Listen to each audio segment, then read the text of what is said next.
Marae and I'm filling in a census and they say, hey, there's your number and I'm going to take that over there and then we'll ring you later on and send you a few texts and you can vote for the Maori Party, your investigation doesn't get anywhere near that, does it? No, but what I'd say is the police investigation will and the Privacy Commissioner investigation will, because they have compelling powers, coercive powers to be able to look at all of that stuff, which they've already got investigations up and running and doing it.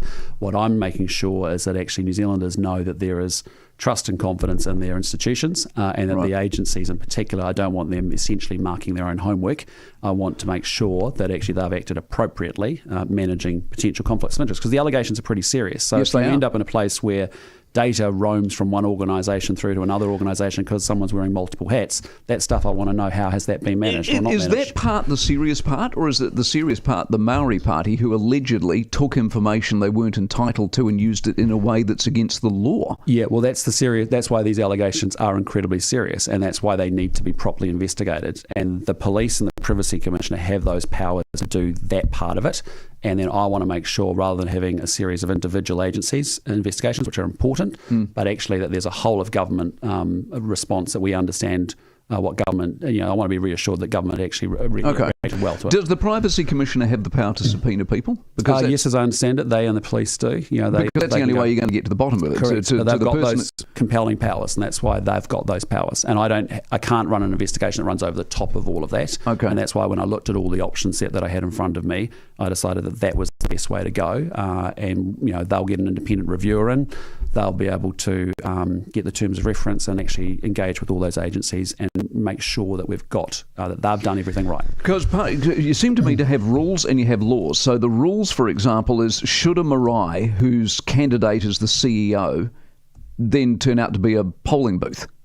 Yep. Well, that's your inquiry, isn't it? Well, that's a responsibility of the Electoral Commission, which will actually be, my inquiry will look at all the government agencies and Crown entities if we have to as well, and their response. But then you go to the government that sets the precedent by handing out lollies and Warriors tickets to fill in forms, and that's part of it as well, isn't it? Yeah, well, that's the point I'm trying to get to, is like, well, have the government agencies behaved appropriately? But what's appropriate and who decides? Well, that's what I want the independent reviewer to look at. So, for example, there are real rules around when you pass third-party information off or data off into different organisations, whether you're outsourcing that to other community organisations to do a bunch of work or not. I want to make sure that's all really tight, and I want to make sure conflicts are managed. And that's the other piece in this as well, is to make sure that conflicts of interest are properly managed. Okay. You can't have data flowing through a series of organisations while someone's wearing multiple hats. I mean, but it was there for everyone to see.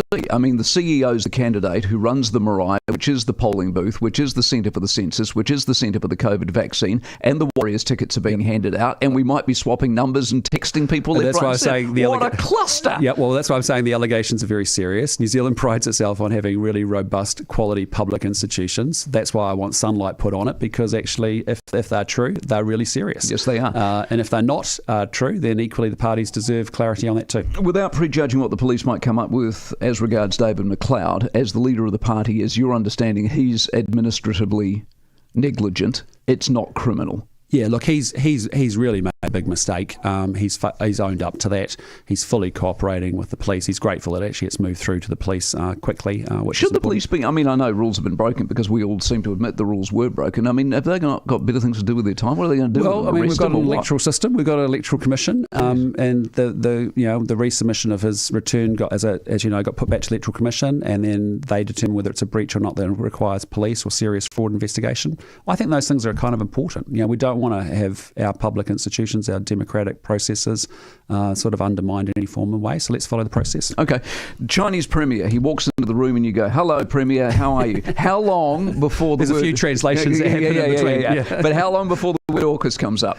Look, it'll be pretty... the Chinese relationship is a long-standing one. It's pretty complex. There's two parts to it. We cooperate where we can on common interests, and that's trade and all that good stuff. But equally, look, let's be honest, we have different political systems, we have different political cultures, histories, and as a result, we have differences of opinion.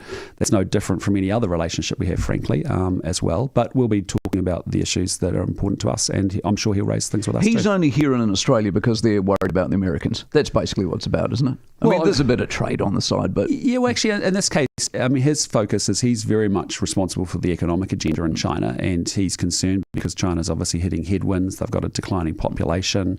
They've got a slowdown in their growth. They've got high levels of youth unemployment. So his interest is really about productivity and economic productivity. So there is the trade piece of it will actually be a very important part, because from a New Zealand perspective, there is still lots of opportunity there. There's also lots of opportunity in Southeast Asia, Northeast Asia, and India as well. Okay, which we'll talk about Japan in just a couple of moments. They allegedly want into the CPTPP. Are we in a position to help them if they ask? Have they asked? They might likely ask, but our position's really clear. We don't actually side with any particular aspirant that wants to enter the CPTPP, or DEPA is the other one, the digital grouping as well. We have a process which is they've got to demonstrate that they've actually managed other trade obligations well, that they're actually... Well, that's where they fall, there's what we call the Auckland Principles. There's criteria they've got to go through, and there's a process that they need to go through. Well, as one of the people who would agree or not agree to letting them in, they wouldn't pass muster, would they? Well, again, that's something that we don't pass judgment on individual cases. We do genuinely run it through the group, and there has to be consensus within the group. So everyone has to agree? Correct. There's got to be consensus. You've got to make sure you've held up high standards they haven't. And administered high standards in your trading obligations. Would you tell them that if he asked? Yeah, well, that's what we'll be laying out those criteria for sure. Because they haven't, have they? I mean, they're not free traders. They're not good traders. They're that's an assessment the CPTPP will make. But I say to you, I'll be outlining the criteria when I get asked about that. I'm just asking, the Europeans and the Americans seem to have a few issues with the way they do trade, and that would trip them up, surely. Well, it's them and many other aspirants that have actually got to meet that test, and so it's pretty clear we've laid out 3 things that they've got to do. Okay. Direction 110, which has come out since we've last talked. Is it worth making a phone call to anyone in Australia to express your upset at this, or is it done? Well, I think it's actually, the first thing I'd say is, look, Australia is completely within its freedom to set its own rules and laws as it sees fit. We have a major issue when people get deported here that have no connections to the country. I've spoken to Prime Minister Albanese. Foreign Minister Peters has spoken to the Immigration Minister involved. We've raised our concerns very, very strongly, and he has reassured me that there will continue to be a common sense approach will apply. The devil will be in the detail, and that's what we now need to monitor as it moves from words on a page to actually implementation of process. We want to see how that all shakes down. I'll continue to raise that with him, and he's well aware of our concerns. He reassured me that a common sense approach would continue to apply, and let's see. Okay. And that's what I monitor. Is Japan just an extension of what you did the other day? Well, Japan's quite important because, one, it's the 4th largest economy in the world. It's our 4th biggest trading partner, actually, 3rd biggest source of international students, 5th biggest source of tourists. And we need to do 2 things there. One is to go back and say, hey, listen, on our core businesses and horticulture and agriculture and tourism and education, we're back open for business, because we actually need to turn the volume up in those markets. And that's why I'm taking 31 business delegation there. And the second thing is we have lots of things of interest to them around renewable energy, geothermal, actually space, that they're very interested as well. So Sir Peter Beck's coming to Rocket Lab with us on that as well.